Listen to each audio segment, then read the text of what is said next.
My name is Joe. I'm 72 years old, and I am retired. I see myself as a collector. My interest in collecting didn't start until after I married.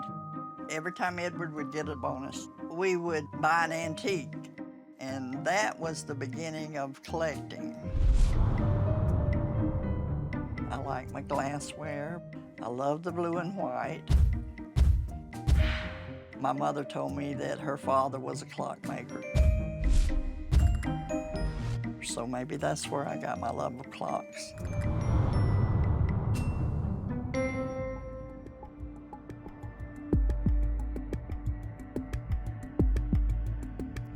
I'm Ed, Joe's husband of 49 years.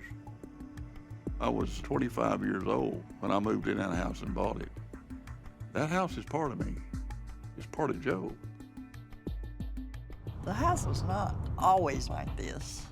When the kids were growing up, we had no problems. I'm Sharon, and I'm 52 years old, and Joe is my mom. When we were growing up, she was very much, to me, in control of it. It was quite different than it is now. Joe's always collected. When we first got married, we didn't have a lot, and we had a lot of bare walls, so the collecting didn't bother me. But as time went on, it didn't stop. The collecting got worse, and it wasn't collecting good things. By that time, it was just not throwing anything away, not even a bottle cap or a magazine. It just all stayed. Nothing was thrown away. It accelerated mostly after the kids left home. I guess you call that emptiness syndrome. I started going to junk stores, I call them. It just escalated to where everything I bought, I wanted to keep.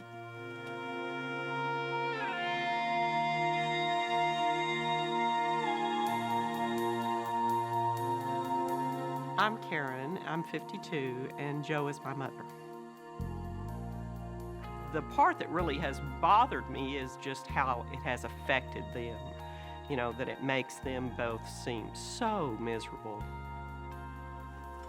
You can't eat off the table because the table was full. It was never cleaned off. All of my space was taken up. In other words, I didn't have nothing left. I feel like I've been robbed of my retirement. I really do.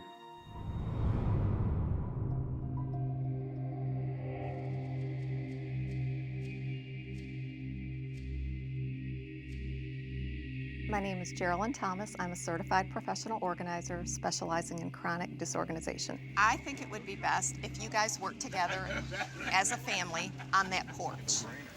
And the goal is really to clear away as much as we can, but don't do anything that makes you uncomfortable or unhappy or whatever. Easy enough?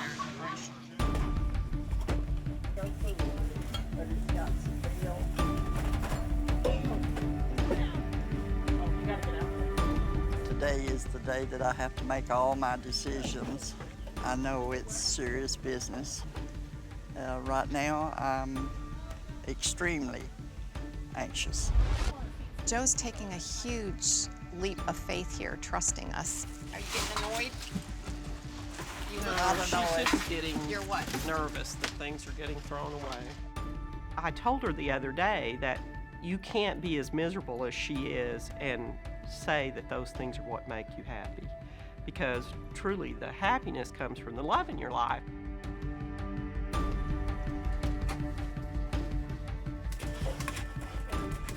I love woodworking. I built me a shop in the backyard. Before I knew it, little by little, things started moving in there. Most of this is, like I said, stuff that I piled up. Eventually, she's taken all of it over except for one corner.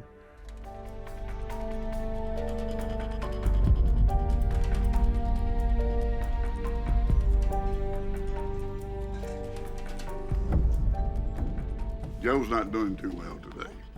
After all the things that happened yesterday, it caught up with her last night. I don't think I need to be here right now. My mom seemed to be very upset because of things that she thinks we've thrown away. She thinks everything's gone that she wanted to keep. I can guarantee you we've not thrown any dishes away or donated any. Good morning. Good morning. I heard you're having a rough morning. A rough night Okay. to go along with the morning. I want to hear what's wrong.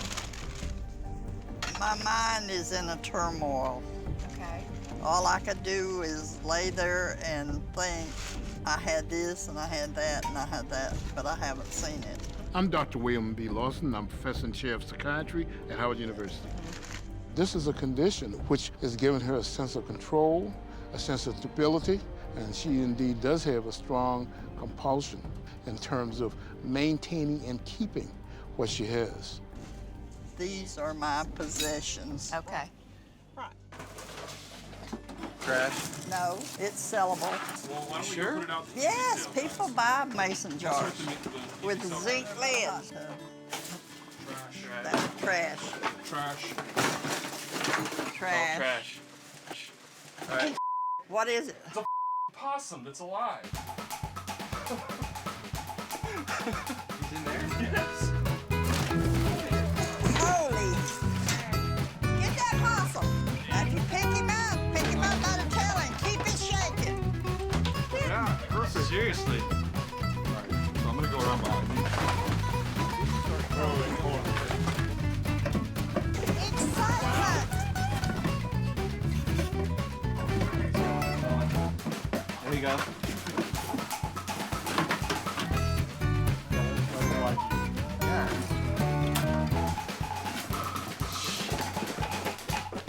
I always had evidence that there was one here because they'd get the fish food.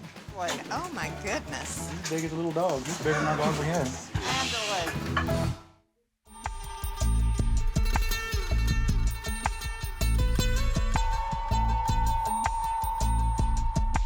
Okay, Now, give me some information. typewriter in there? I think so. Yeah, we sold one like that just the other day, and it should auction over $100. Any of your crystal bowls here, those are very sellable. Oh, this is Fire King mixing bowls, right? I found a set of those selling for $250, $260. Oh my gosh. Really? Yeah, yeah. She has never sold anything. Never. And she used to tell me all the time, well, this is worth money. I said, yes, Joe, but it's not worth money to me until the money's in the bank. Does it make you feel good thinking you're going to earn some money on these things? In a way, and in a way, it's a little heartbreaking, And why is that? Bittersweet. bittersweet. Okay. Yeah, just the Does it- thought that I won't have it no more. That, to be honest with you, I It's won't sort have of it like no more. you're describing how, like losing a friend. Well, maybe that is right.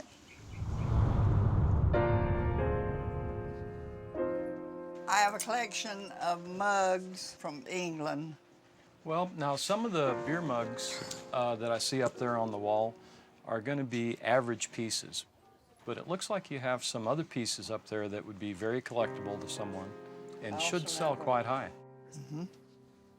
Just walking around the house, I would estimate probably $10,000 to $20,000 worth of sellable collectibles.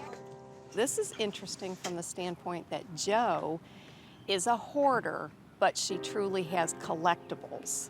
So in most hoarding cases, the things that people hoard are absolutely of no value to someone else. Jo's things are very valuable. I showed Bob your cast iron doorstops, and I think he should tell you what they're worth. The top accepting doorstop closing price, $1,690 for a duck decoy doorstop. So most of these doorstops that you've collected are extremely expensive. Isn't that exciting? It's exciting. I'm not sure what motivates Jo. It's not monetary. It's not more space in her home. I'm not sure what we can use to motivate her.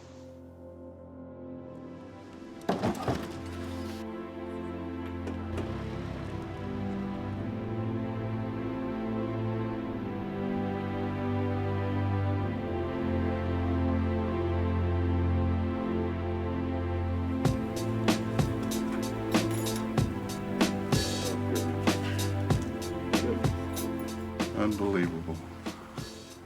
I have a shop again. Spent a lot of time out here at one time. I didn't think I'd ever be able to use it again. It makes me feel good. Thank you, thank you. I'm happy. I'm happy for me too. Good. I will try my best never to do that again.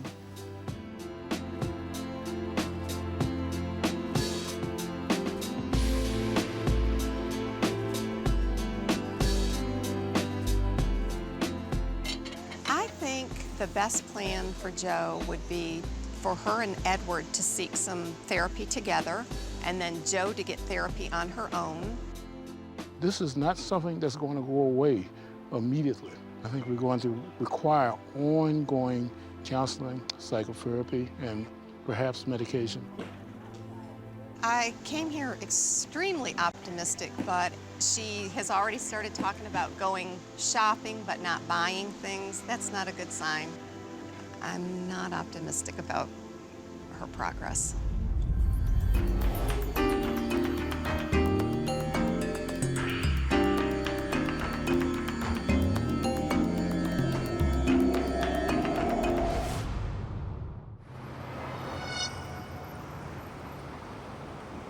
My name is Kevin Jock McCrary. My parents are Tex McCrary and Jinx Falkenberg. They had their day in the sun in the early 50s. Tex McCrary, here's the hero. Being kind of the pioneers of talk TV. They were on the cover of like Newsweek and have stars on the Hollywood Walk of Fame. To prove it, Patty and Kevin. The two sons, sit down over here. I'm John Patty McCrary, and Kevin's my brother. You know, our parents were celebrities. We lived on a 500-acre estate. I saw every celebrity in the 1950s. We had a very privileged upbringing. We had maids, housekeepers. We pretty much had things taken care of. Deservedly become one of the most popular radio and television couples on the air.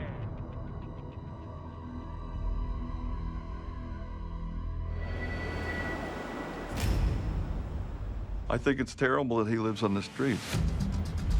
I'm sure it's dangerous. I'm sure he could get mugged or beaten up. My name is Robert, and I'm a friend of Kevin. The contrast between the way Kevin grew up and his current state of affairs, it's quite shocking.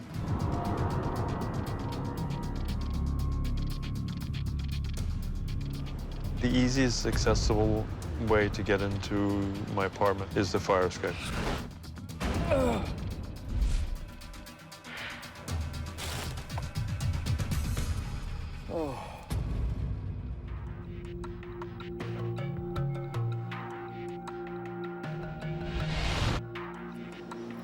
My name is Jeff Weber. I'm the registered managing agent for the building.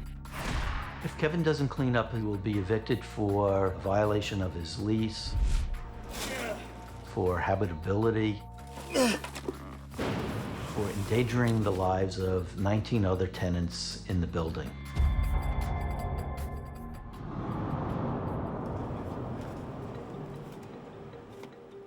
I've received letters concerning the garbage and vermin coming from the apartment. There are cats living in the apartment. So you have feces from the cats. Well, of late, I've been slightly remiss in changing the cat litters because of lack of access. I was horrified and shocked to see that his apartment was full of junk.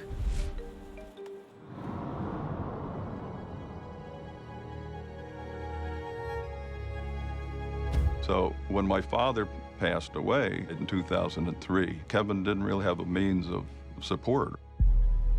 That was certainly a difficult time. It was a double whammy because my father went first. 30 days later, my mother passed on also. My parents' death probably did increase my hoarding. My mother's will would be to see him get better, and I would try to help in that regard, but Kevin has to participate. I think there are some treasures in here. I don't want to, like, have somebody come in here and throw the baby out with the bathwater. Kevin is not rational, so whatever he's thinking is irrelevant at this point. Unbelievable. My apartment keys. I don't know what I could do. I can't make him do anything. There's a huge problem here. I know he's as low as you could get. Then the next step is dead.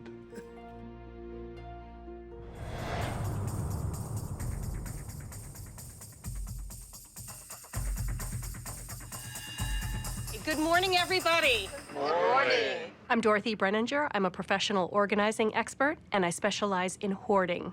The person who actually will make it happen or not happen is you. Kevin is going to have a lot of difficulty. I think he can sort, but I don't think he can get rid of. In the apartment building. Come on. Okay. Just watch this cable. I had to go up 5 floors via fire escape, crawl through a window. Okay, Kevin, come on in with me. All right. And finally make my way into the apartment. I can't even see the front door. It's not just 10 feet of stuff between us and the front door. I got to be right at the point of the door because I know how to take the pile apart. Okay. It's climbing through a tunnel. I'm really concerned about the safety of this man-made tunnel. It could collapse any time. Are you on the floor? 1 foot. Are you going to send things out to me? Yep.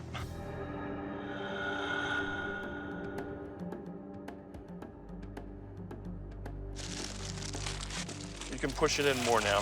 Push the door in. More.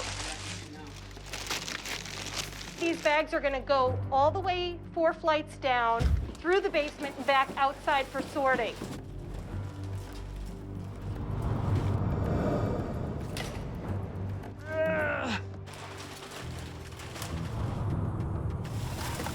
This is a mean hoard. None of this is salvageable. Well, I just don't want to throw the baby out with the bathwater. No, I don't want you to. You happen to be sitting in the area of some valuable treasures. Right. That's why I need to be in here at this point in time. Kevin wants to sort through, but it slows us down for sure. I mean, we can't get in there and do the doing. We could be using shovels and pulling things out. I gotta go through with a fine-tooth comb. Just please go no further. I know I'm slowing the process down. I'm Dr. Suzanne Chabot, and I'm a specialist in OCD and hoarding syndrome. I don't know how Kevin is going to stop this. He would have to have someone at his side every second of the day and say, stop, stop, stop.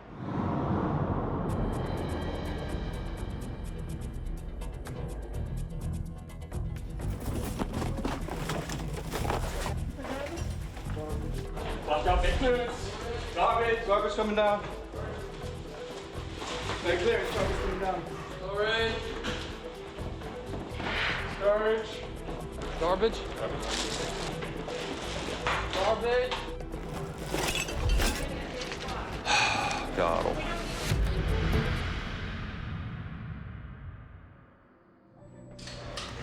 Coming through.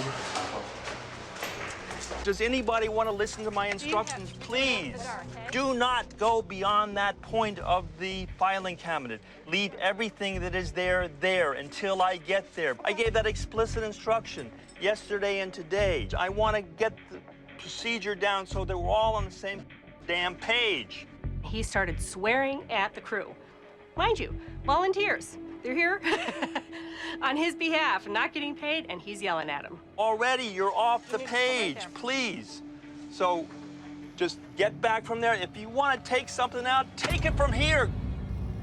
Everything he's presented to me is preposterous, void of reason. Take it from there, take it from there, take it from there, take it from there. But leave that area alone now. That's why I'm here.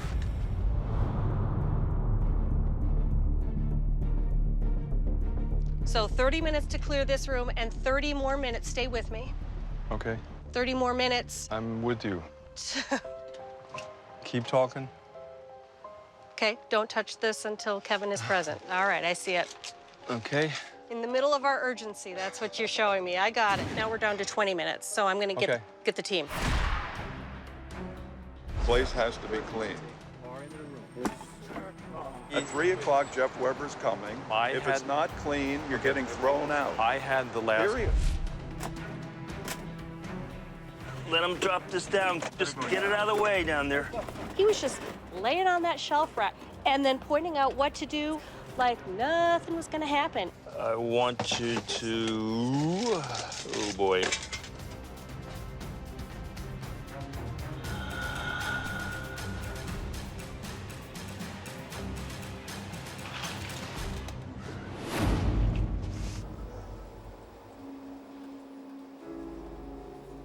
My reaction when I went into Kevin's apartment was astonishment. What I saw was still feces, piles all the way up to the ceiling. The smell brought tears to my eyes. Wow. It is unbelievable that 20 people have been working in that apartment for 3 days. I just have to evict him at this point. This is just a danger.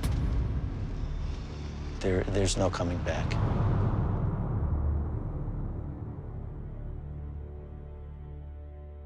Right now, you're endangering the other tenants. And after seeing this, I have to start eviction proceedings. And I was supposed to have a further discussion before any immediate decision was made. I'm going to tell you regarding now, I'm going to be giving you 10 days.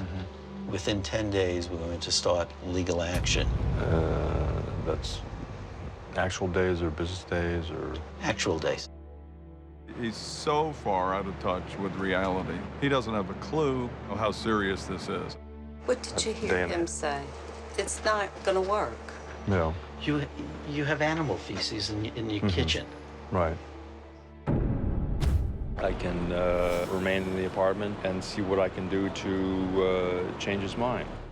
Kevin can keep building cases for himself as to why he should not leave this place, but the only case that's worth anything is that he has a problem and he needs to get help. You need care, like immediately. You need to get out of here immediately if there's a future for you. Patty, or are you prepared to help your brother if he has no place to go? I'd like to see him go away someplace for 6 months and have 24-hour supervision and probably medication. He needs an intensive treatment program. My brain is definitely wired differently, most indubitably. If Kevin doesn't accept the help that's coming his way, I would not be surprised if Kevin decided to spend the rest of his life on a bench.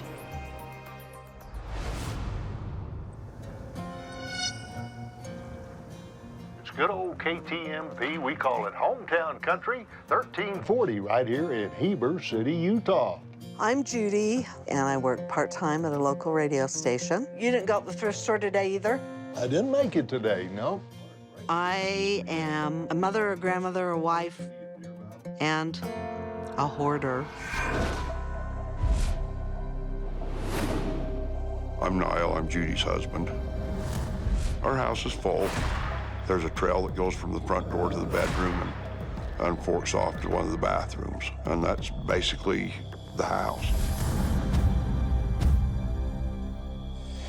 I'm David, and I'm Judy's brother.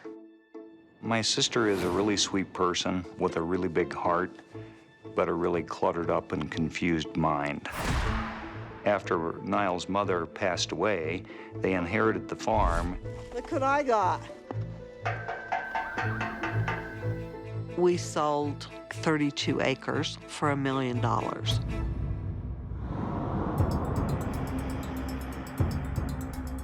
They go by trailers and trucks, 4 or 5 microwave ovens, and she's got 2 or 3 laptop computers because she buys one that gets lost in the shuffle, and then she has to go buy another one. There's probably about 200,000 left. The missing money issue for my sister, when my mom passed away, I was in charge of her estate, so she gets monthly checks automatically sent to her. She doesn't negotiate those checks. They're laying around somewhere. Between the checks and the money orders, there's probably roughly right around 30,000 that I'm looking for. They don't have any concept of what money is. She needs to know that things have got to change or her life is going to go downhill in a hurry.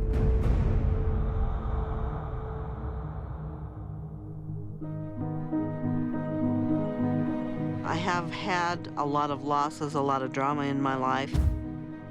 After my dad passed away, she began to collect things. By the time my mother passed away, my sister's hoarding issue was overwhelming. I think she was trying to replace what she had lost. It filled in a gap, and then my girlfriend that I lost 3 years ago.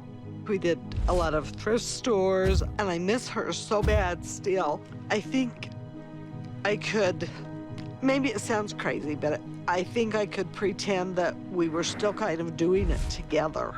It's almost a comfort to her to be able to go get things, bring to the house, and collect things, basically. I probably haven't handled it the correct way, but Judy is my wife. It'd just heartbreak me to hurt her.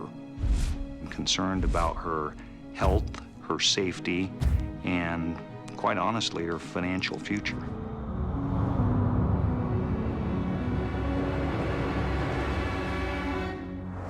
Good morning, everybody. Morning. Morning. My name is Matt Paxton. I'm an extreme cleaning specialist.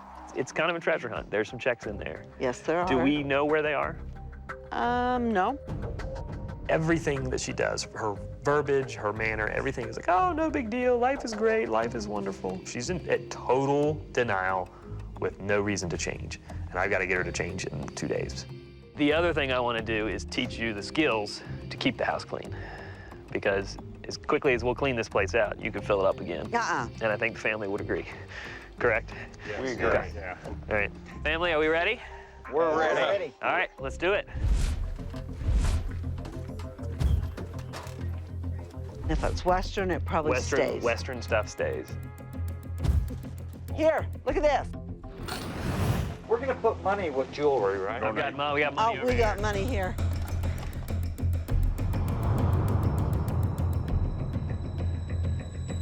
Look what I came across. It was in a bag of garbage that Mom had asked me to throw away. Well, no wonder I never got that unemployment check.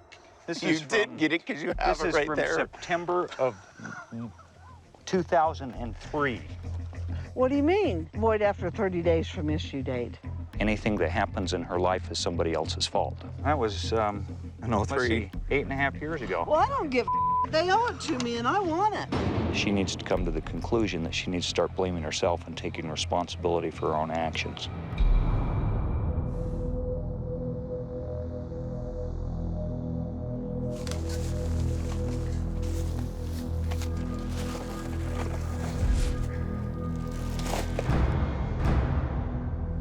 Colby doesn't stand the test of time, I guess. She's been telling me she hadn't been here since July. Technically, that's true. July of 2006.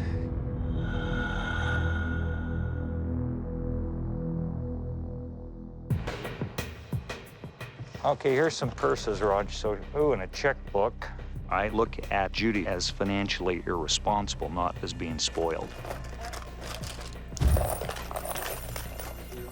Spoiling to me, it's like going and buying a new Porsche, not buying a house full of. We found some dollar bills in another purse that we put in a bottle. Okay. You mean to go back in? This is a checkbook, and that I need to keep. I told you there was a pile of money. Well, I know there's money. There's always money in my purse. she likes to spend money.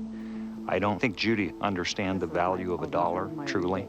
Oh, this is it. This is it. I told you. Let's see. I want to see it. Is that the check I signed for you? Right there.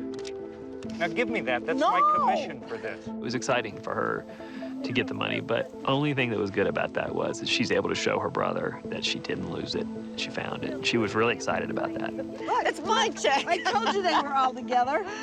My God, how much more you got in there? It was a relief to me, but I think it was more of a relief to her because just the excitement in her voice made it worth finding the check. Don't be grabbing. Those are rebates. Leave them alone. When this stuff comes, why don't you go deposit this stuff? Because I don't want it in that specific bank. Because I don't want everybody in town knowing my business. And that's what happens in a small town. There's $25,000 here. Don't worry about buying a new couch with that money. Let's go invest it so that you have something to rely on in the future. My money. And I need it now.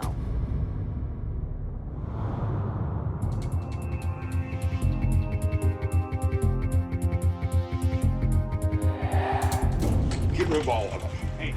I came here thinking I was helping Judy and trying to figure out where her $1 million went. That I love you. Well, I know that. Okay, calm down. All of a sudden, I realized this morning, this is not about Judy. This is about the family. I mean, that we save every year. This whole thing just clicked as soon as I saw Niall lose it. We're done. You make the decisions how you want to. And you could see him crying, but he's almost smiling now because he finally let it out. This dude's been in pain for 20 years. You've been at your wit's end for a while. Oh, yeah. But you're just a good dude, and you don't, I'm assuming you don't really verbalize it. No. Yeah. I didn't know if I was going to do it or not, but we're going to have to talk to her about responsibility, and she needs to know that it's, she probably doesn't know that it's hurting you guys like it is. They've been hurt over and over and over by this woman, and she doesn't even mean to hurt them. I know it. You know, I wish I had a beer for you. Whiskey would be better. But they've been so supportive to the point that they've really lost who they are. What's going to be really exciting is I hope in a little bit we're going to sit down with Dr. Chabot. Judy needs to hear this.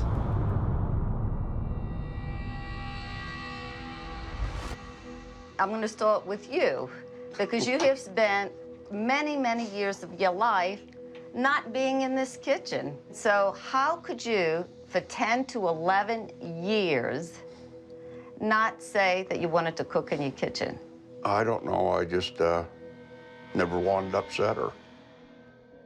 I just want to be able to sit down in front of the fireplace and just relax.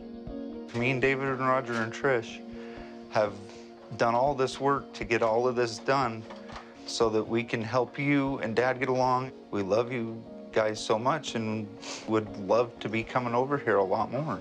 This family would have gone on stuffing and stuffing and stuffing. We took away the stuff that distracted them from life and made them look at each other.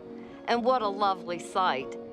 I want you to look at him, and from the bottom of your heart, you tell him that you're sorry. You tell him in your own words. I'm sorry.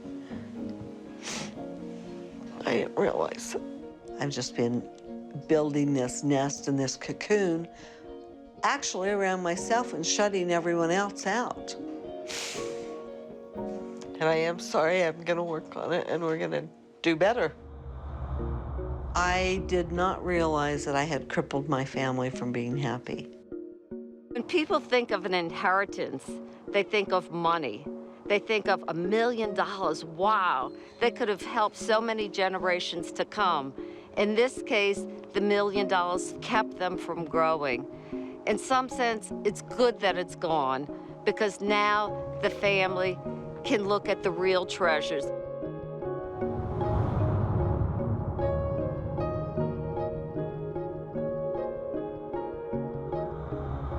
Taken 9 tons out of this house. It's amazing what this family has come together and done. I made a big mistake by not saying something earlier. Just say something and just hold on to them. Cleaning out the house has saved My heart, my marriage, my kids, my family, my siblings, and me.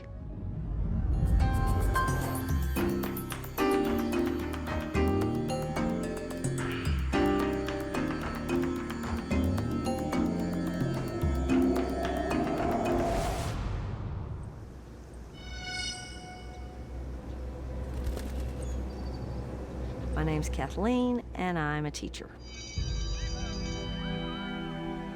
Yes, I'm a hoarder. I save clothes that everybody in the family's outgrown, materials to use for art projects at school, like a toilet paper roll. Hey, you can make something out of that. You can make multiple things out of that. I just feel guilty about throwing something away into the trash that could be recycled. Bottles of shampoo, plastic bags, a lot of paper. My name is Melissa. I'm 16 years old, and Kathleen is my mom. Her hoarding really affects me. I couldn't walk around without stepping on something, and it's a really hard place to focus when I'm trying to work. It's gotten to the point where we don't have a working refrigerator. I think our microwave might work, but we don't really have anything to put in there.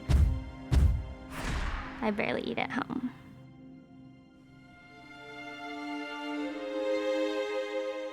When my dad passed away, my mom's hoarding got like 1,000,000 times worse than it was before.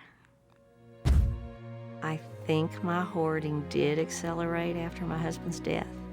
If somebody wasn't there to nag me about it, that probably made it worse because it was just me. I don't think that my dad would approve of the way we're living now.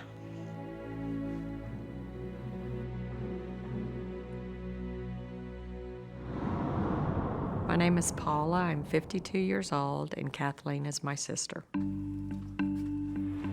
Last time I was in her home, I discovered how bad things really were. I told Kathleen I would not sit back and continue to let Melissa live under these circumstances. I'm an attorney, and I do have the resources to take Melissa out of the house.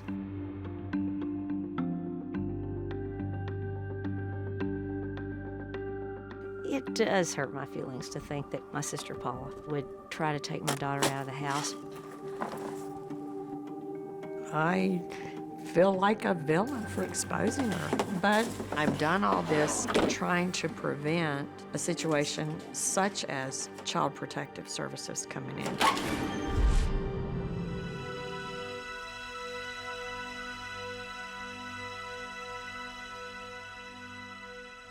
Good morning, everybody. Good morning. My name is Geraldine Thomas, and I'm a certified professional organizer specializing in chronic disorganization. All right, Kathleen, I know you're nervous and apprehensive about what we're going to do today, feeling a little stressed out. I think one of the biggest challenges working with Kathleen is going to come between Kathleen and her sister. Her sister definitely wants to control the situation and call the shots. Paula, I can't help noticing you're already really emotional. What are you thinking?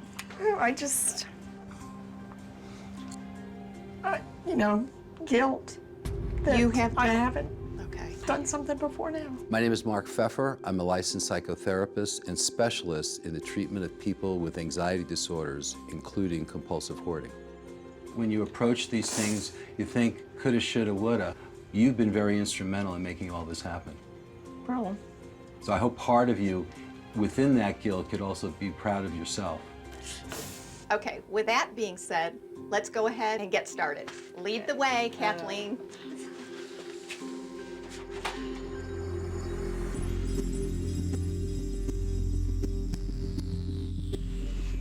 April of '07. Okay, throw what? Toss. Throw it away. Toss. Throw. Keep. Never been opened. Happy birthday candle. I mean, it's never been opened. It can be used. Throw it away. Thank you. It's just empty bottles. Was that from your high school graduation? Okay, this shelf has nothing on it anymore. We have 3 empty shelves. We're about to have 4. The full trash bag.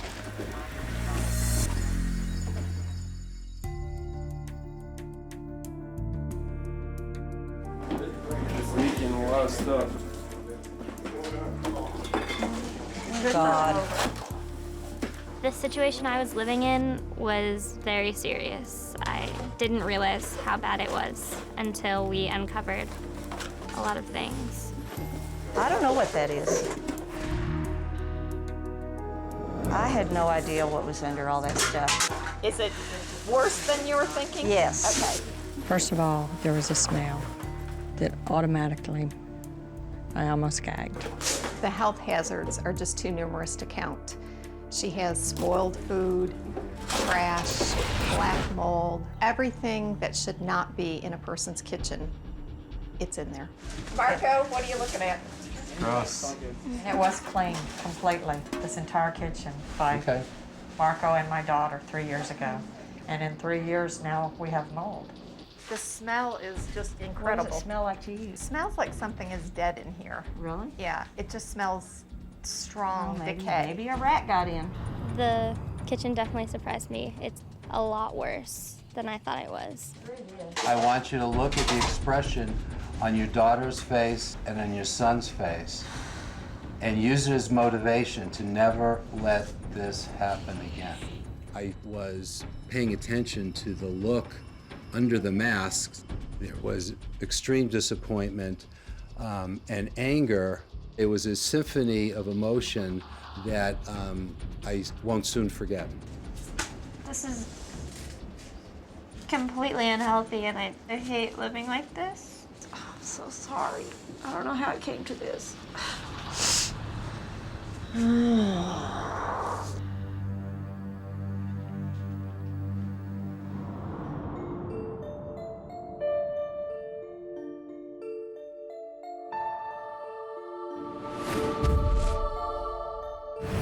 Do you know what we're doing in here? Do you know the goal of this? My family wants to get in my room. They think I'm hiding some deep, dark secret, and they don't believe that I'm not. Okay. And I told them there's nothing nasty in here, nothing wet, nothing moldy, that there's a lot of school stuff. I honestly don't know why she didn't want people in that room. She sleeps in there. She couldn't even get to her bed. There was not a path. I think it's the worst room in the house.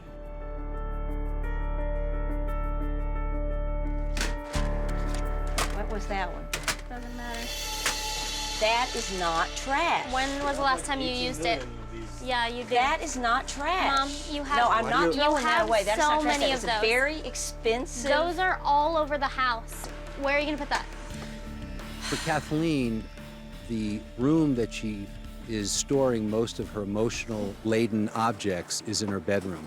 So the reason why I feel it's important to finish the job in that room is so she could realize that she can let go of those items or donate them, and the world won't come to an end. These are activities that we do. You can make that in on the computer. There's no point in keeping all this paper. That is what you say about every single thing in this house. Oh, and I'll just lay this aside for a minute.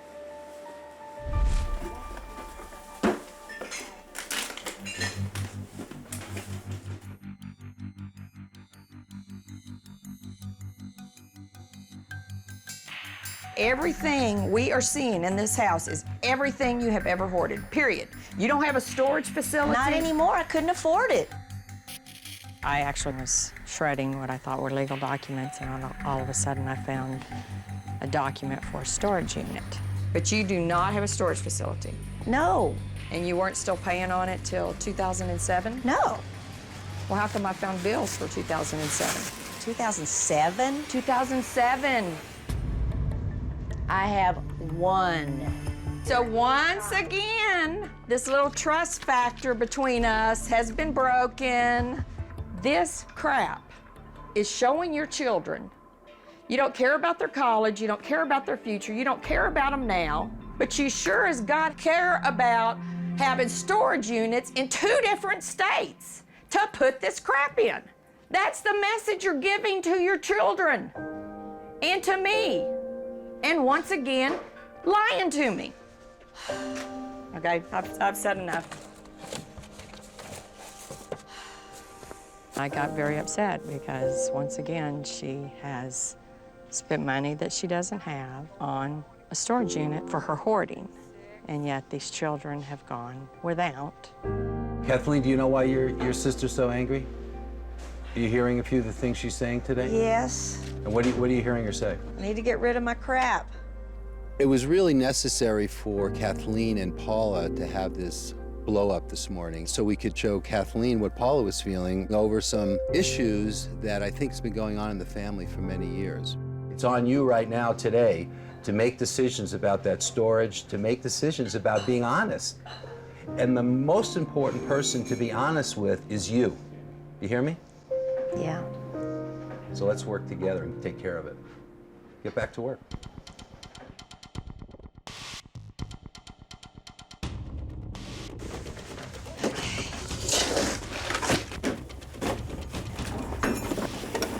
Merry Christmas in August.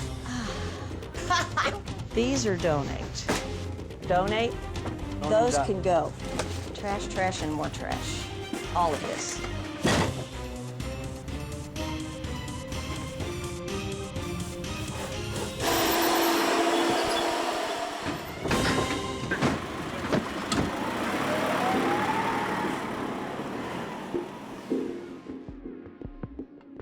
Da-da-da, walk in and take a look around.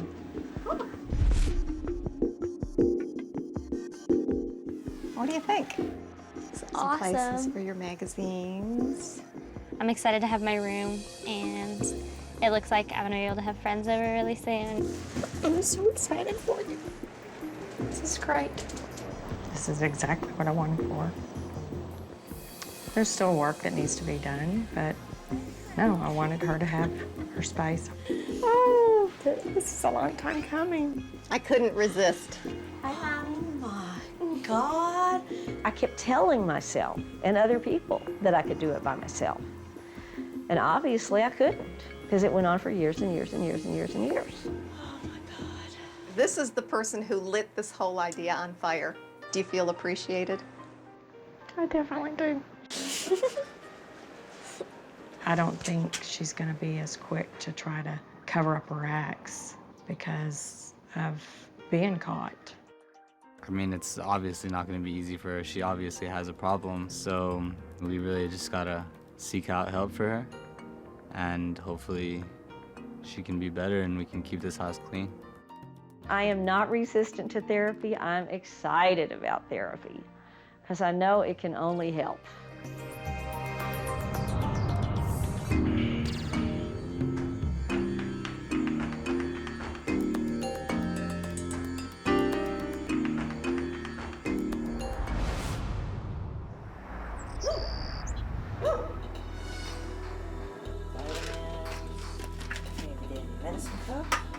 My name is Laura.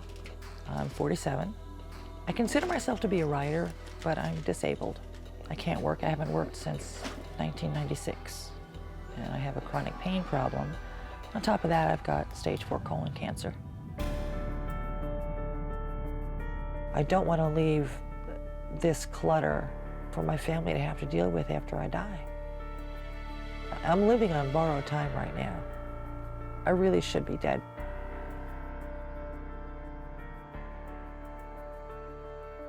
My name is Wayne. I'm Laura's husband, and we've been married going on 15 years now. When you walk into our house, you see an overaccumulation of anything that you could imagine.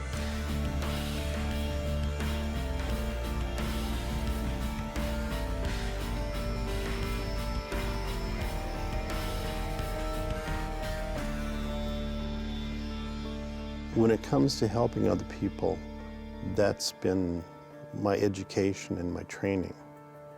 When it comes to being with a person who has a condition where she accumulates stuff, that's one of the things I look at as part of my love for them, is accepting them. My name is Michelle. I'm 23, and I'm Laura's daughter. It was definitely difficult for me to live in that house. I always felt like she was ruining our lives because the house was like that. I've lost a lot of the respect of my daughters because of the way that the house is. I tried for years to clean, but every time I tried to get rid of something, you know, she would come after me. And I've felt before that she, you know, chooses these things over, you know, me and my sister and our health. I'm Stephanie, I'm 20, and I'm Laura's daughter.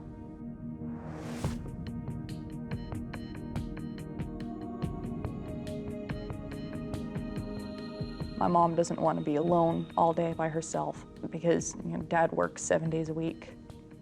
I think I've forgotten how to feel about all the stuff in the house. It's been there so long that I don't really know anything else. When I wake up in the morning, it's hard to breathe. The quality of the air in the house is just, it's so bad because there's so much dust.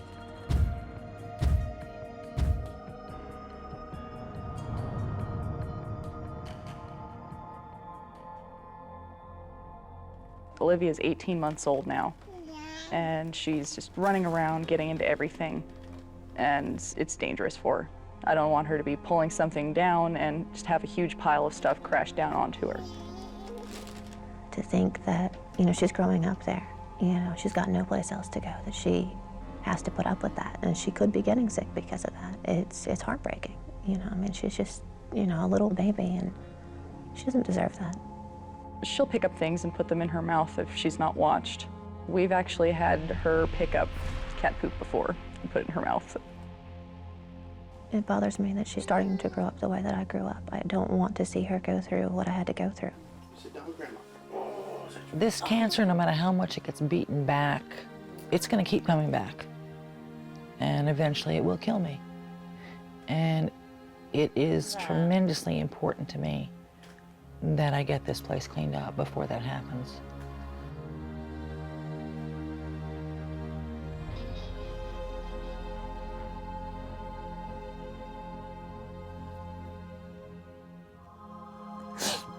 If she's happy for the remaining days of her life, that's the greatest joy you can get, is to leave this earth peacefully and not having this burden that's upon your shoulders and saying, I don't want to pass it off to anybody else.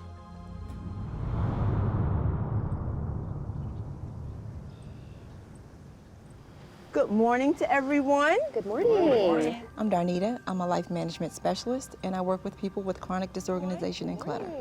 We are here this morning to help Laura clean her house.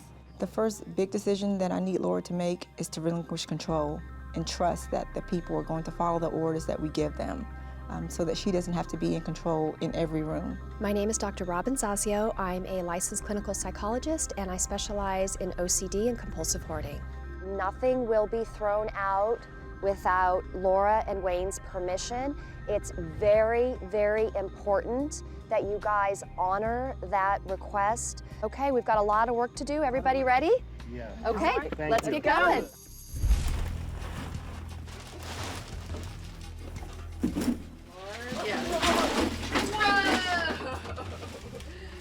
Privilege.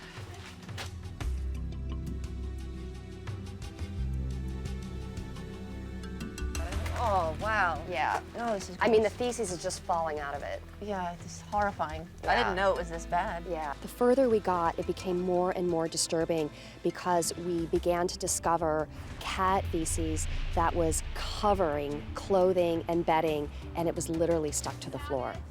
It doesn't surprise me that it was there. It should. In a normal house, it would. Something I grew up with is always having the animals kind of go into the bathroom, and if you couldn't get to it, it would stay there. Oh, God. You gotta Stephanie, this is horrible. I can't believe my daughter's been sleeping within a foot of that.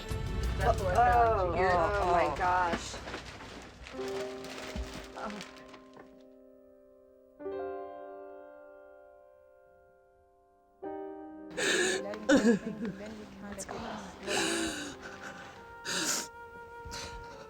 Okay, I need you to breathe. Okay, slow everything down. My children grow up in this.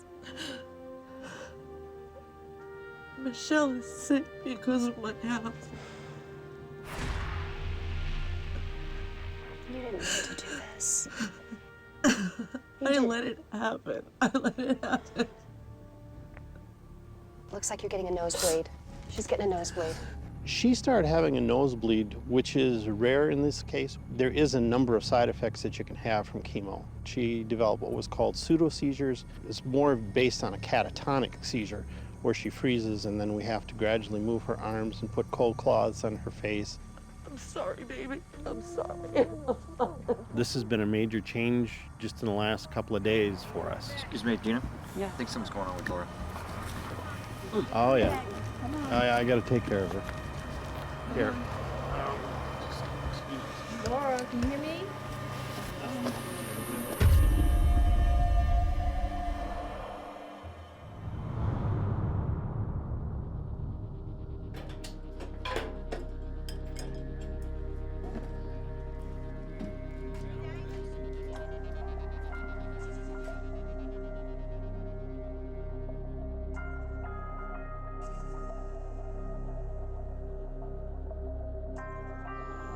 Masks are available. You all have masks? Gloves are available. What are they going to think about me? It's horrible. Look at that. I mean, there's, you know, cat droppings and, you know, all the hair and it stinks. When the cleaning crew arrived, Laura saw them start to walk in the door, and she expressed her concern that they didn't have masks or gloves on, and they elected to go in anyway. These women are going in there, these cleaning people, they're going in there and they don't know what they're getting into. They didn't know, I don't think, the extent. Shortly thereafter, they came out and were putting the gloves and masks on. You know, all of us who are on this team, they're all experts. There's nothing that they haven't seen before. They know exactly what they're walking into. Moving.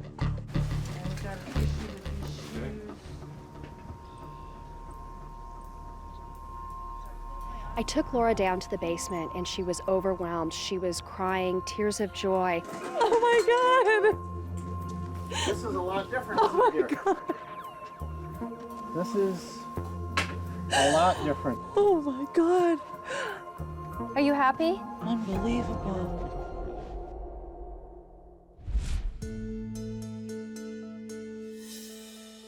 The living room has been completely transformed. There's a clear space for Olivia to play. And when that carpet was removed, many of the scents, smells, whatever you want to call them, went with it. I never imagined there would be this. That's like beautiful hardwood floor. That's sit on the floor with Olivia and play. Look, this is your space to play. Look at that. I mean, that was the most amazing reaction that I saw from her. Just looking from place to place to place and going, wow, and you know, things that she could touch and she was allowed to play with. That's the floor, that's what it's supposed to look like. Watching her enjoy her bedroom, it just it made me cry. This is happy, honey. Yay! Grandma's not sad. Grandma's so happy. I think the future for my family is a lot more hopeful now. I mean, before it was just, I felt like the whole family was just gonna fall apart when Mom passed because nobody's gonna wanna be here if the house is just as big a wreck as it was. But now the house is clean and, you know, maybe Mom doesn't have much time left. We don't know. But the time that she has will be better.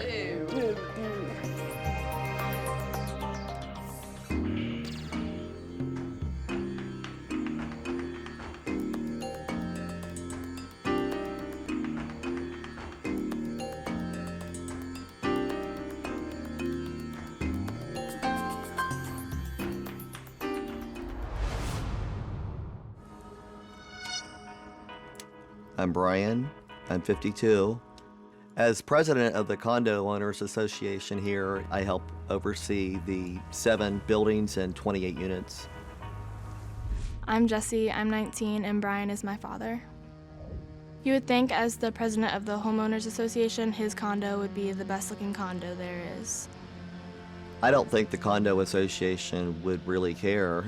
As long as the stuff's hidden within inside your unit, it's not a big deal. I hate anybody being labeled, but stuff is definitely compounded. Yeah, I guess I would be considered a hoarder. You walk in and you just see stuff. He can't walk anywhere in his house without stepping on something. His kitchen, he can't make food in it. He doesn't even have a couch to sit on. It always makes me really angry.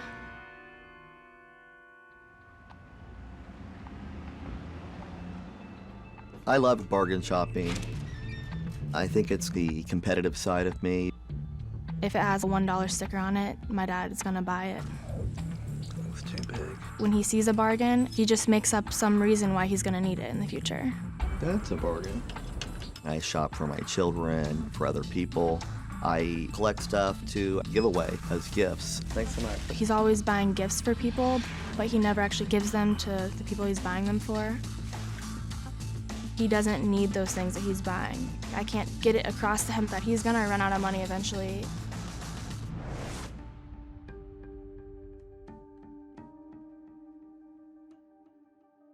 I'm Janet, and I'm Brian's ex-wife. He could lose his home, and I'm very concerned about his future.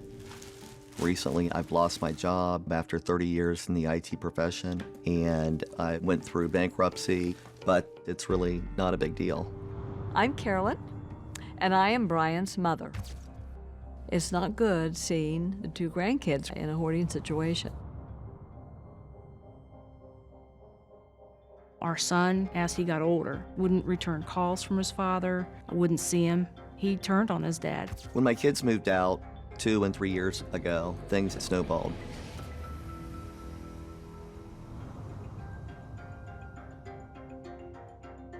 I told him if he didn't get it cleaned up, I wasn't coming back, and I meant it.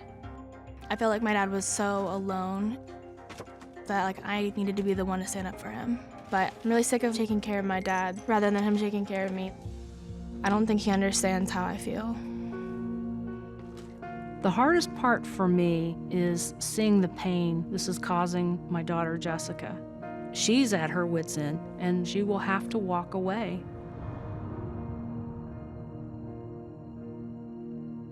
When my dad didn't clean up his house, I felt like maybe he didn't love me enough to want me to live with him.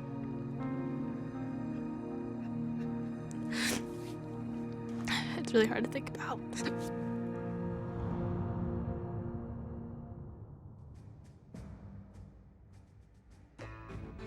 I'm Standalyn Robertson, and I'm a certified professional organizer. So our goal is to give you back your living space, a space where you can invite your family over. You ready? Yeah. Yeah. Oh, I'm so ready. I want my team to be able to move through here freely. So why don't we just start passing them some stuff right here.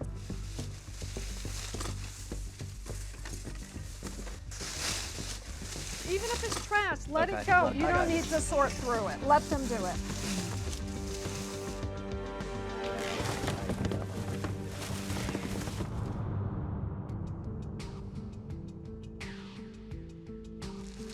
Gift wrap. And stationery. What about the scrapbook? I'm gonna give it to a friend that scrapbooks. Really? You have a lot of these, right? No. Yes, you do. I think I need to keep an extension cord. We'll put this one in here, and this is Downstairs. the only one you can keep then. Why do you think it's so important to keep this hat? Because I have about 50 hats. Exactly, that's why you should donate some of them. No. He doesn't want to listen to me, and I don't think he sees his hoarding as an issue, and that's really upsetting to me. All the things you buy, that money could go towards my tuition. I could buy books with that money. There's a lot of times I'm struggling to pay for food. This is a child who has not felt seen, who has not felt understood, and who's felt that her father put his things before her. You hear what she's saying, yes? So Brian, when you're seeing all this stuff, see your daughter's tuition, see her lab fee, see her books, okay?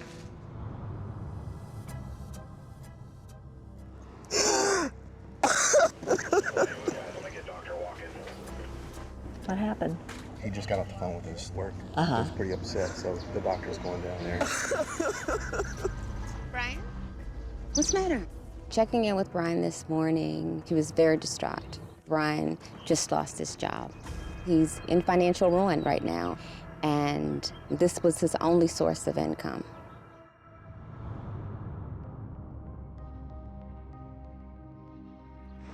why do I deserve this? I mean, why me? You know what I mean? Don't shut it down. Take this opportunity to deal with the hoarding. Give yourself that gift.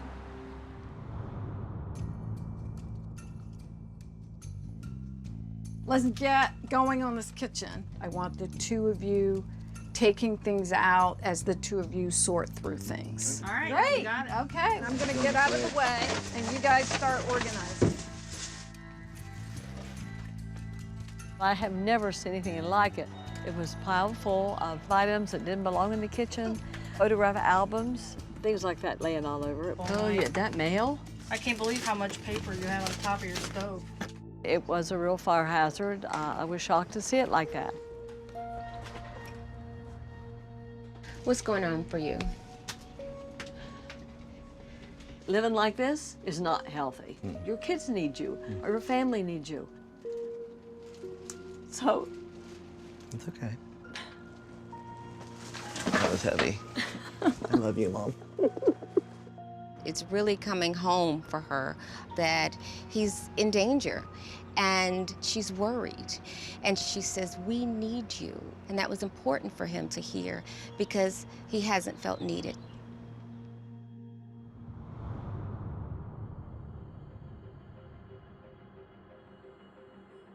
So is this your top 5? Just No. go in and pull your top 5. Yeah, but on the hats, I'm gonna keep most of the hats. He's going back in the boxes and looking and second guessing. Do you know how many more decisions we have to make? And we have maybe a couple hours. I need him to focus and trust the system. We have less than an hour left. Okay. Just take a quick look, but I want you to trust your family. Trust them to help out with this.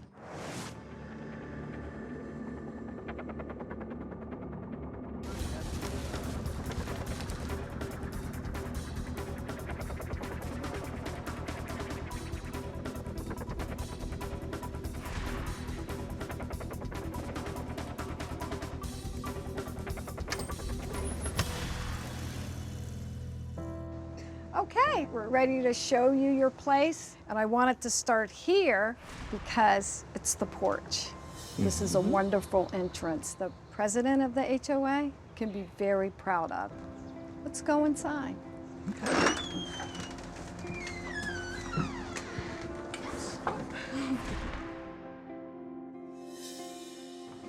This looks like a totally different condo.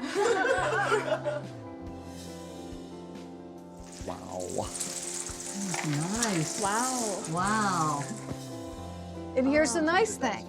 Any gift you need to give, you can shop in your own home. That's going to save you so much money.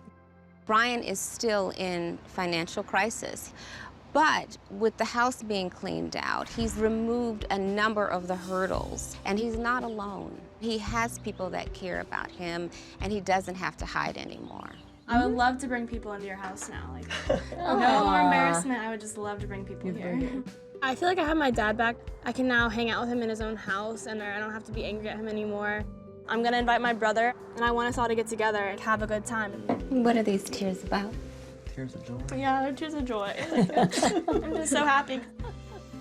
Although I had told Brian that I was not coming back, I am so glad that I did. Today was one of the best days I've ever had in my life.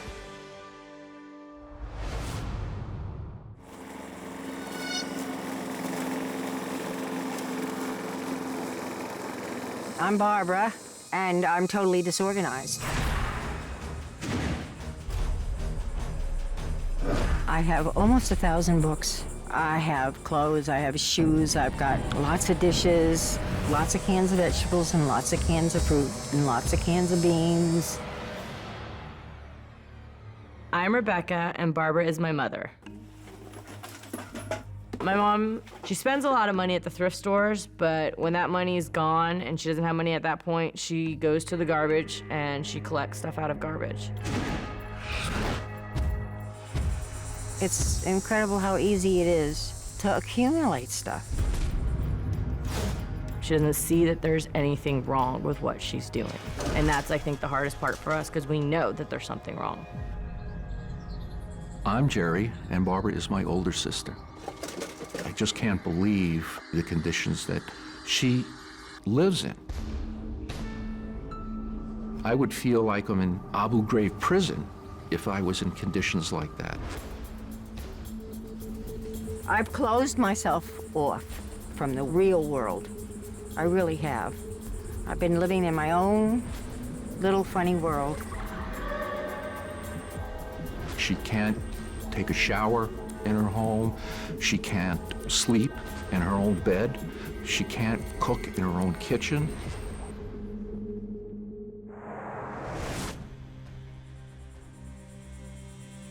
If I don't accept help right now, Jerry said the authorities will come and I may be put away, and I don't want that to happen.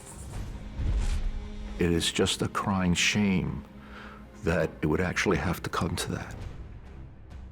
But we're afraid for her own safety and well-being.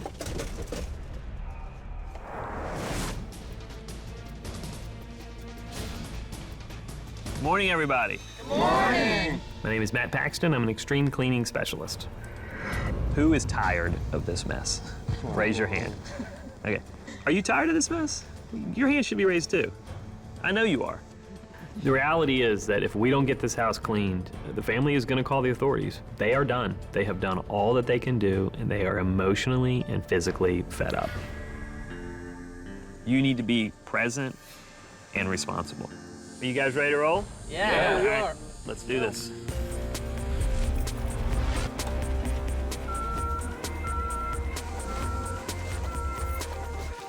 Oh, God. I want to look through this, and I'll probably throw it all away, but I really would like to look... So look through it now, since we're going on. I can't do it that fast. I'm not a fast reader. Mom, please, don't dig through it no more. Look how nasty it is and dirty it is. Mom. What is that? They're buttons. Well, I need my buttons. You're I'm pulling it out and No, you're not. He said he's setting it down here. No, I don't need that No, piece listen, of trash Mom, on the top. will you listen to me for a minute? putting it down You first to obviously look at. didn't hear what I just told you. I said I'm gonna pull it out and set it back here so you and Rebecca can pick I don't through want it. to bend. You don't want it right here. I'll put it over here. I wanted to clean that off. We will. I want to do it right now. I think my mom has to have her emotions, or she's not going to fully get as much as she can out of this. Can we pull I feel like I'm being ambushed. All pulling the garbage can I'm gonna back over. off, Mom. I'm wiping gonna everything back off the I table. want to do it. Okay. Fine, you don't need to touch it. Okay. Just shut up. Okay. She has to realize what's going on, and she has to feel it, or she's not going to change. You're getting overwhelmed? Tell Harry to stop. Tell us to slow down. I'm not overwhelmed. I'm disgusted. Okay, what are you disgusted with? Tell me about it. Well, don't you want to clean it up so you don't have to be disgusted anymore? Yeah, but your tone of voice is letting me know that I belong in a nursing home. No, but that's what I'm fighting against, Mom. I don't want to put you in a nursing home. I asked for help, and nobody had time because you were too busy. We kept trying, and Stop. every time we would come down to Barbara. actually doing it, you'd fight it. We've tried to help. And You you, know you we've fight tried to us. help. Whenever we start to help you, this is what happens. You fight you're us starting and to you walk fight us away. again. I wasn't I'm ungrateful. I wasn't. No, you're not I ungrateful. wasn't Quit throwing beating this away, yourself Mom. down, I was Mom. donating it. I'm Dr. Scott Hannon, and I specialize in cognitive behavioral therapy for compulsive hoarding. Barbara needs to see that her family can support her and push her at the same time, because that's when she'll keep herself from getting back to this place. I think that you let Mom, an you're idiot be calm. an idiot too long. You're Mom, not you an need to idiot, calm down. and you've never been Please an idiot. calm down. The only person who ever has called you an idiot is you. That's all you do is put yourself down, and you wonder why you feel so bad. I feel dead. Okay, well, we're trying to bring you back to life. Barbara's dealing with the emotions. She's talking to her family. She's even getting upset with her family. The more she stays with and listens to her, the better they're going to be able to work together in the future. All right, let's go back in there, and we'll go slower, I promise, Please, all right? please. Okay.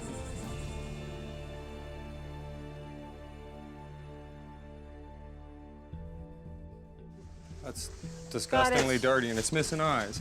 You have to let her make the decision, Harry. He shot. Good job. That was a good decision. Is there any way you'd let me trash those books since they're all covered in rat feces? You can't donate them. What do you think? It's time. Goodbye. Whoa, really? Wait, time out. Really? I want my family. I don't need these damn books.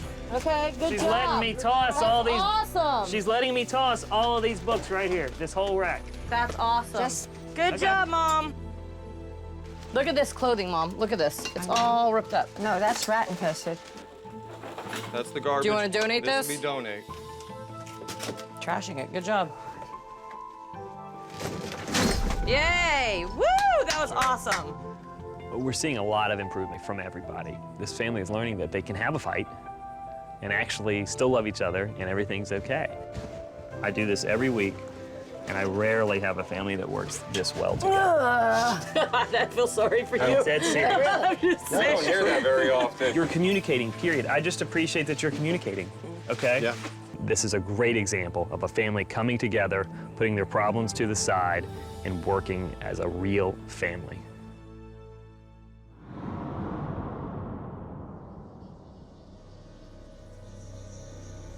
We took a lot of trash out of there. Almost 8 trucks, about 10 tons. Believe it or not, removing all the stuff actually made the house more dangerous. Oh, Mom, watch your step. Oh, God, Mom, watch your step. It's rotted. It's good and rotted. It's starting to look now, since we're getting down to the floors and stuff, it's starting to look like the trailer's in a lot worse shape than I originally thought it was. The floor joints are still good, but all the flooring is gone. This house is completely destroyed.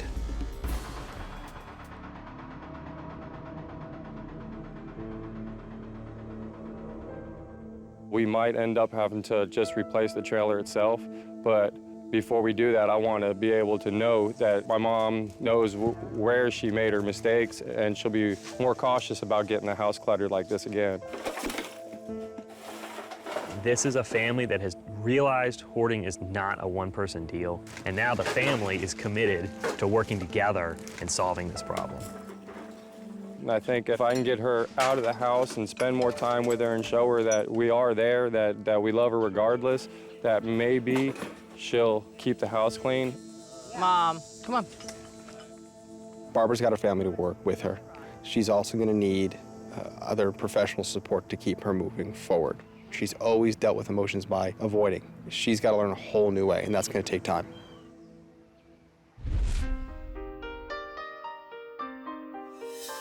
I feel like I made a big change that's been a long time in the making. I didn't want to deal with reality, the real hurt, and this has helped me face it. I'm not alone anymore. I have my family. I got a better future to look forward to, and it's a good feeling.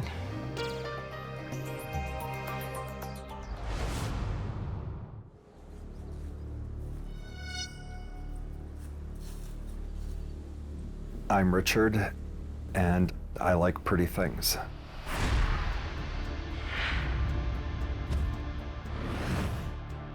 I have hundreds of lamps,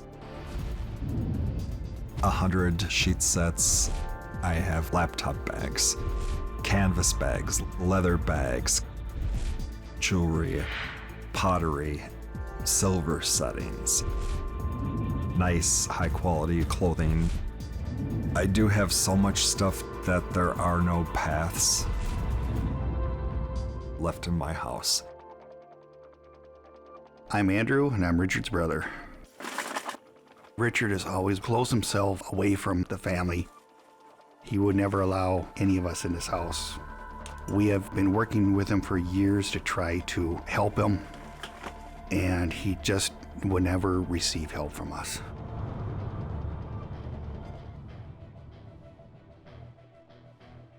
His house has been condemned right now.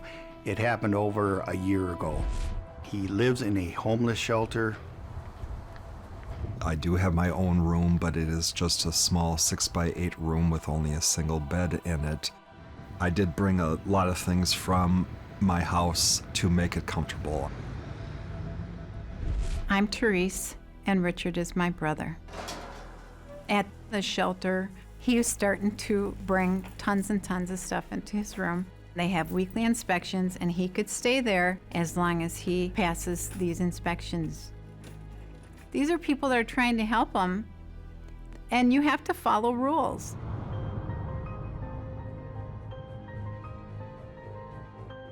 If you can believe such a thing would happen, I have been evicted from the shelter, not for drugs or alcohol or fighting, but because I have brought things in to make my room nice. None of us ever thought that he would come this far down, evicted from a homeless shelter.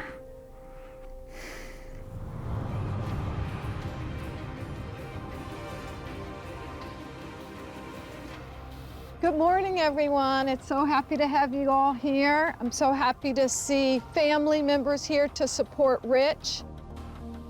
I'm Standalyn Robertson, and I'm a certified professional organizer. So we're here for you today because if we don't get this cleaned up, you're out on the street, and you have nowhere else to go. Is that correct? I am considered homeless. The house is condemned. Okay. The challenge for this job will be to be able to get in there, clear the place out, make sure that he's able to get his basic utilities turned back on, to keep him focused on what the big goal is. The morning plan is to clear the basement. No questions asked, you want it all out. Yes. Is everyone ready? Good. Yeah. Let's go, let's get this done.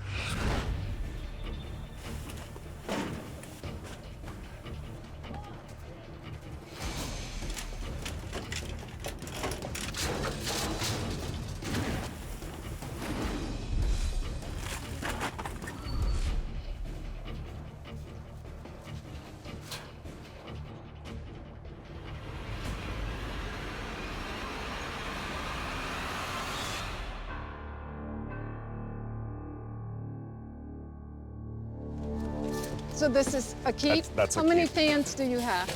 A lot, but they all do work. I think you should donate them. No, the shirts stay. I want the stainless steel racks, though. Okay, how many? One? All of them.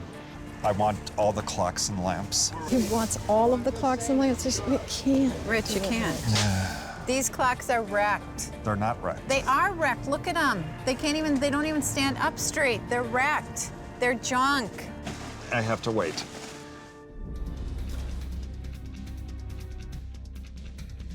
It's that simple. Things that are new that I have not used, That's I want. practically your entire house then. Because It's- almost everything in that house has got price tags on it. I am getting panicky. And that stays. That stays? Yeah. Even though it's really falling apart. It's not falling apart. This is my stuff. I decide. I'm Dr. Melva Green, a board-certified psychiatrist specializing in obsessive-compulsive disorders and hoarding behavior. My suspicion is Rich has identified with a lot of these things. So if our throwing it away, he's feeling thrown away. So it's broken now. It stays. All right, Richard, don't you get going with me. Richard seems to have forgotten that he's going to be homeless if we don't get this house cleared out.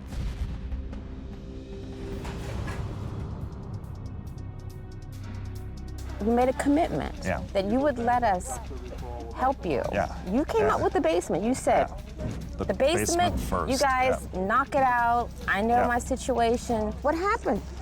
I've never had any other human in my house. This is really... it's not an invasion because I invited it, but I do feel invaded. And it's making me jumpy. I'm getting really jumpy. Rich has mastered not letting anyone into his feelings. He's mastered shutting down. These are the feelings that you've been trying to avoid. I know. He has not really come to terms with his identity overall and has overly identified with a lot of his stuff.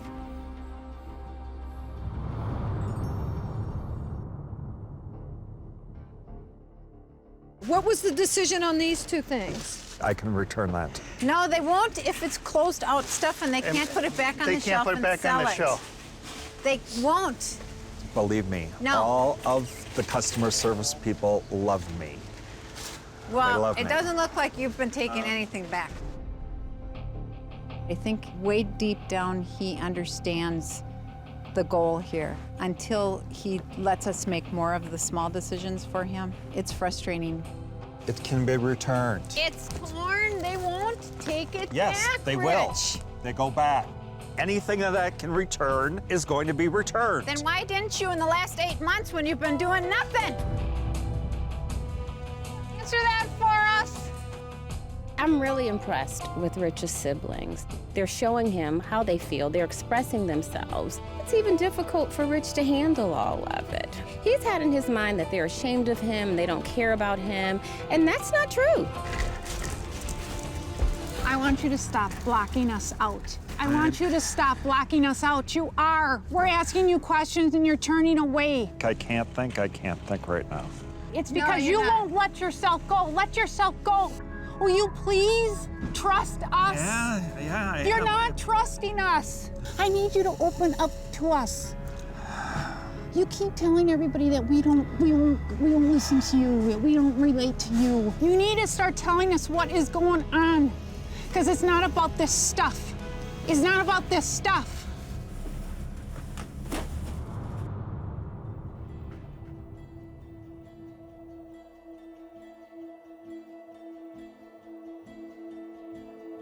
I did just come out to my brother and sister, and I didn't think I would be able to do that. Richard's actually talking to us now. He's letting us into his life now.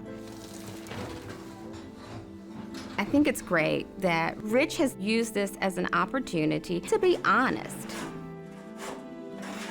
I ended up exposing myself way more than I ever thought that I would be capable of doing.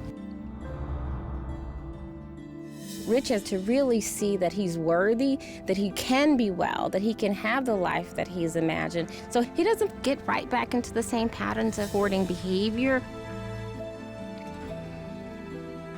Richard is part of the family, and we'll make sure he stays part of our family. Then we're there for him. That's what we do. We're family, and we're going to help him as best we can.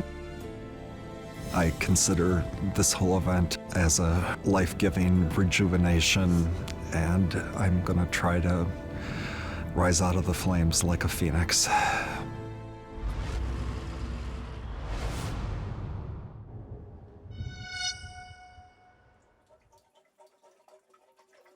My name is Chris, and I have a full-time job driving a tow truck. People have told me that I'm not a regular, everyday guy because I'm a little excessive in wanting to cling to what I find comforting or pleasant. So I tend to hoard a lot of things. I'm coming to the viewpoint that my home is cluttered, unusually cluttered, unpleasantly cluttered. I'm Rochelle, and Chris is my neighbor. Chris is very unusual. His mind just doesn't think the way normal people think, so there's no rhyme or reason to the house. And Chris sleeps in a sleeping bag on the floor right there between the boxes. Most of the stuff he hoards is stuff that he finds on the street. Oftentimes, my eyes dart over to the garbage can, and there's something interesting, something electrical or mechanical sticking out of it. I just want to go home and take it apart and see how it works and enjoy that process of discovery.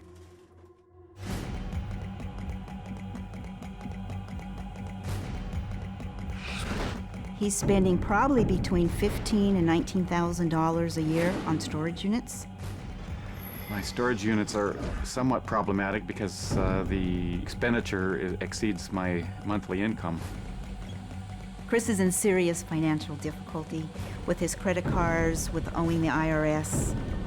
I'm dimly aware that this spending pattern is not sustainable. He's on a path of destruction.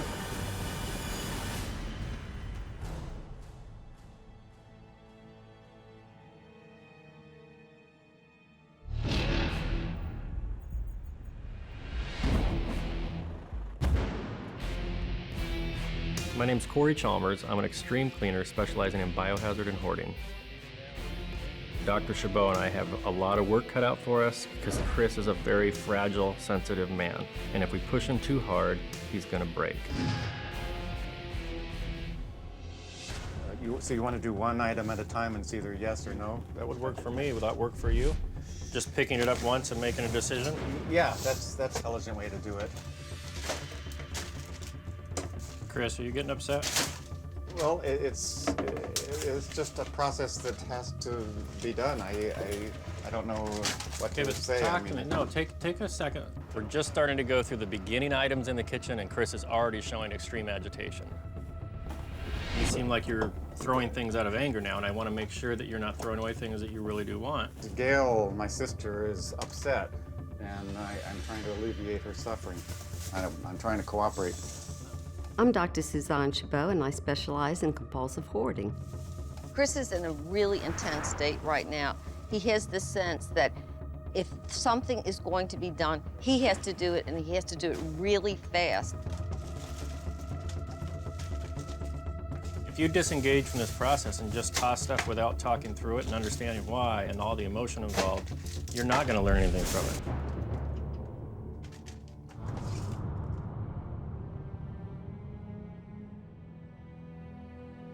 Can you please stop and focus? Please? I want to make sure we're on the same plan. So we're at the end of day one, and he's basically not giving up any control. He has to go through every single box. We have to have a house that he can live in that's safe and functional, but we also have to clear storage units so he will have that money to spend on rent and utilities. So we have the house and all these storage units, and one day to finish it all.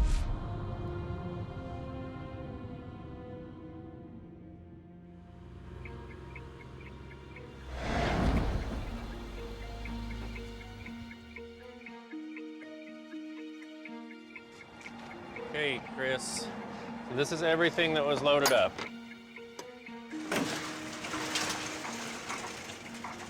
You have basically a whole nother apartment size worth of stuff in here.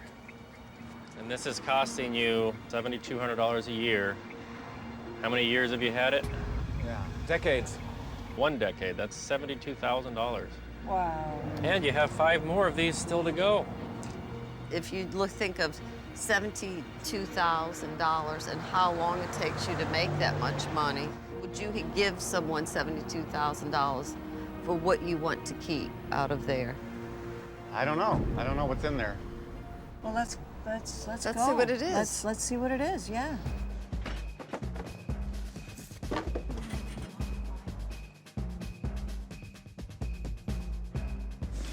Here, Chris, come down here. Just go right on the edge, and then you can just drop it in the trash if you don't want it. Okay? Oh, well, I got plenty of help, Corey. But it doesn't make sense. Everyone's having to touch I know a lot of things don't make sense to you. Why can't you just slide down here, Chris? If Chris lays out the program, he's fine.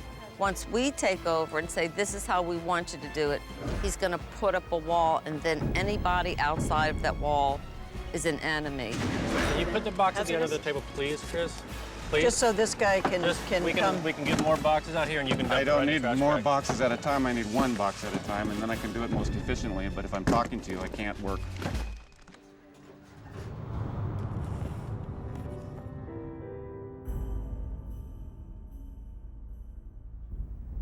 I really want you to think, what will my home say about me? And more importantly, what will your home say about you, to you, to you? I've been very patient with Chris, trying to find his language, but now it's time to speak my language to Chris. And my language to Chris is a deep part of me believes that you are worth more than what you've been doing with your life. I just think that you're ready to come out, you know, ready to join life again and to be a more alive, current person. Uh-huh.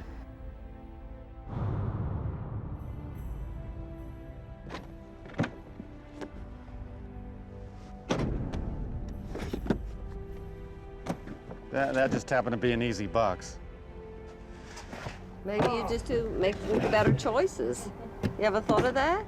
Maybe just getting good at this. You got a good momentum going, Chris. Chris, you're in a zone. Me and Rochelle, we got our thing going here. Yeah, we have the Good. assembly line, see? It works. Out of all the stuff you've been looking at, you're letting go of about 95% of it. Oh, that's great. Because you're looking at it like, I really don't need this stuff. I'm just enjoying this sensation. It's a new way of thinking. It's almost like a intoxicant.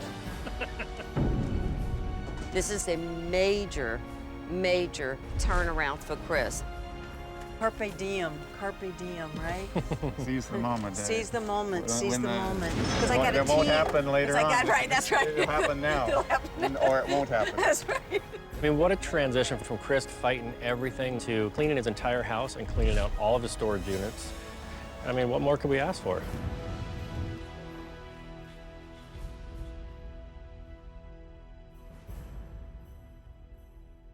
If you guys are ready, I would love for you to see your home. My home. Not your apartment, your home. Ready? Yes. Let's go look. I'm not going. Oh my God. Whoa. Oh, wrong house. Oh my goodness. Look at that. Whoa. Hobbyist, Oh my yeah. Oh my gosh. Ah, that's beautiful. Oh. That is beautiful. Go ahead, jump into bed. I want to keep this process going. I want to keep it alive, and I want to keep moving forward into more dimensions of what makes me happy. We're very proud of you.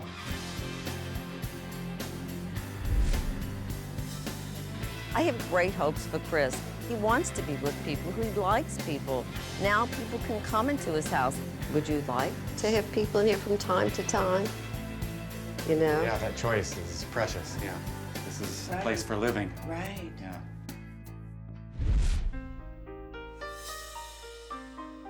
I'm overjoyed. It's just a remarkable fluke of fate that I was able to invite this wonderful bounty into my life. I feel tremendous relief. The fact that my brother has been transformed. He has embraced the world. He was really gone to me for a long time. Maybe I'll have my brother back.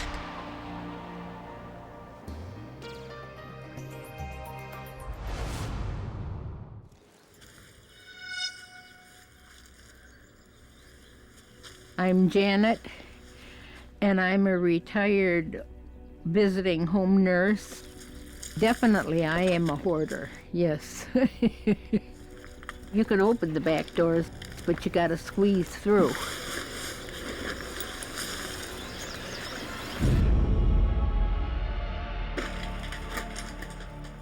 I just walk through the laundry room, and then I walk across and go to the chair.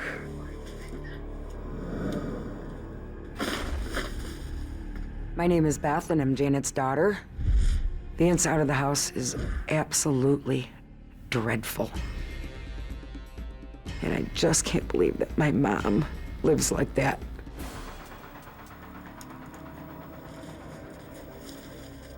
I haven't had heat for 2 or 3 years. But I don't have any problem with it because even in the coldest winter, I'm as warm as toast.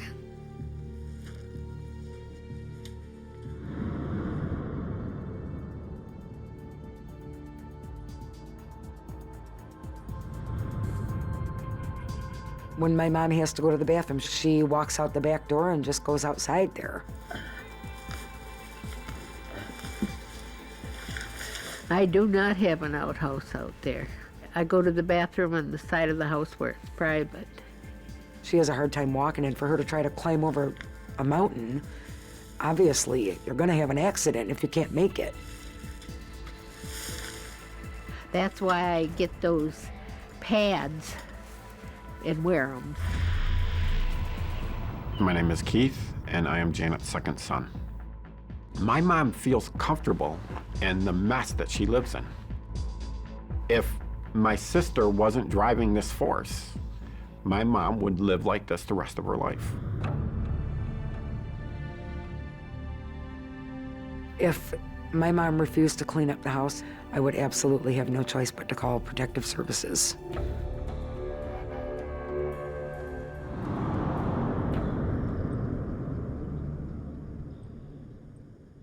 Good morning, everyone.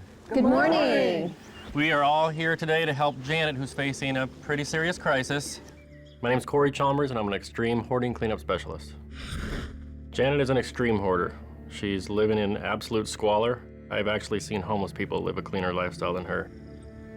Nobody ever came to my house. I'm used to having the house to myself. Well, did no one come to your house, or did you not let anyone in your house I that came wouldn't over? let anybody get in my That's house. what I thought. Well, guess what? After today, you're going to have people in your house. I haven't been to my mother's house since 1994. It's been about 5 years since I've been in the house.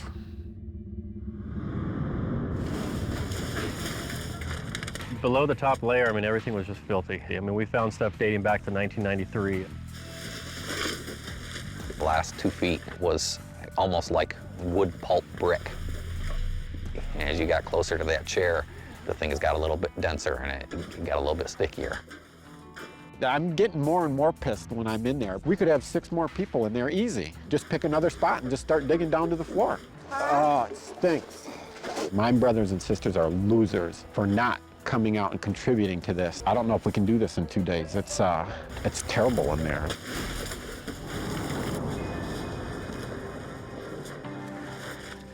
I would say the 5 trucks that we took to the dump probably weighed a total of about 7,500 to 10,000 pounds.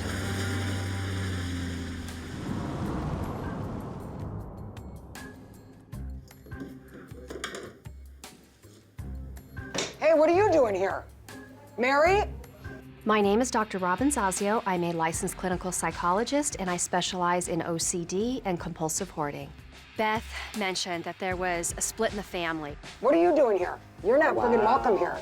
In walks her twin sister, Mary, and it was on. Where are you for your mother? Where have you been for your mother? You rotten piece of I didn't come to clean. Then why are you here? Because I'm glad Get the hell out of here. Because I'm glad Mom's getting help. You could care less It's what not that is. illegal.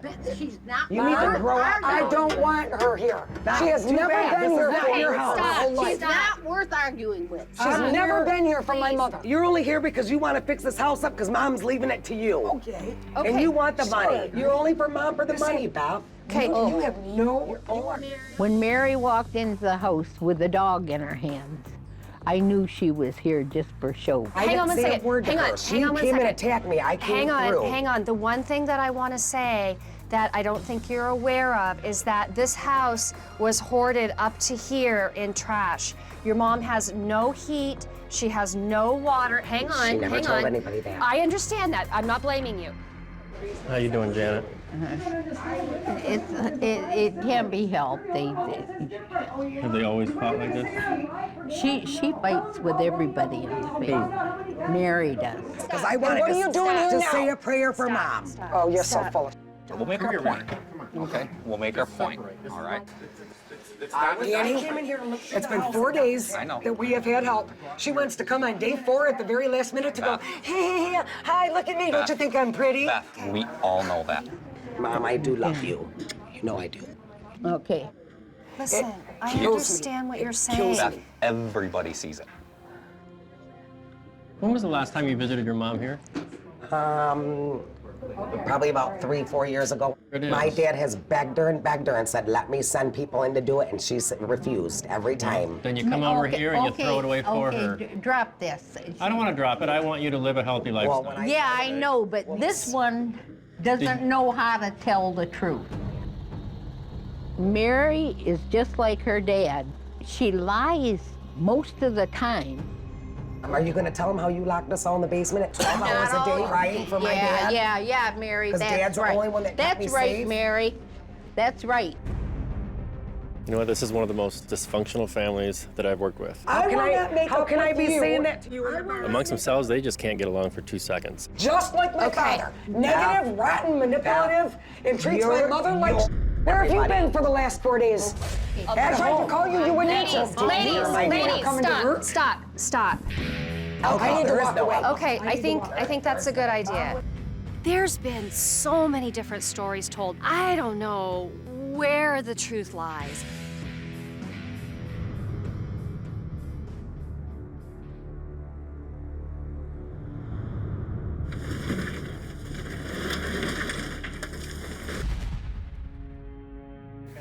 Wow.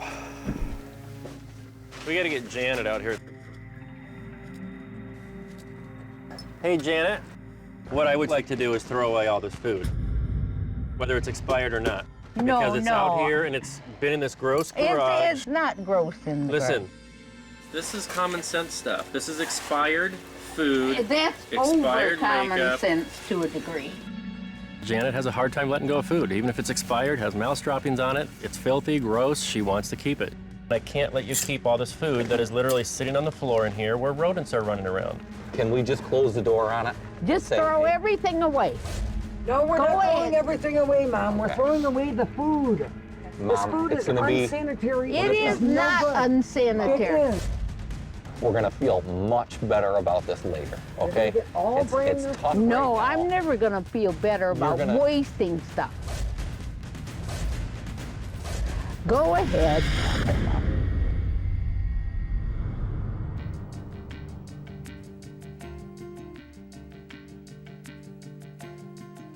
We have all the stuff out, but it's still not habitable. Myself and Corey cannot sign this off until we have confirmation that she will not be returned to this house until there is running water, heat, a bed, an Oh, there's going to ability. be much more than that, Doctor. At this point, I'm not going to call APS on my mom. She's going to come and stay with me, and she'll be over here with me every day. It's going to take me about a week to paint the walls and do the repairs in the walls that need to be done. Now it's a house, but in a couple of weeks, it will be a home.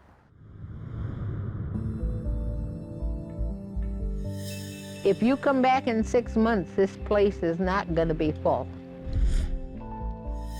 Despite how serious this hoard was, we made a lot of progress with the interference from the family, Janet slowing us down just a little bit here and there. We were able to get the whole house pretty much cleaned of all the clutter. Thank goodness for the children showing up. They pitched in both days and did a lot of work. I feel good about coming out here and doing a lot of work, but it was 2 days, and it doesn't make up for 17 years. I owe my mother a lot more than this. Hi, thanks for being a fan of Hoarders. And subscribe to A&E for more videos and click the links around me to watch more.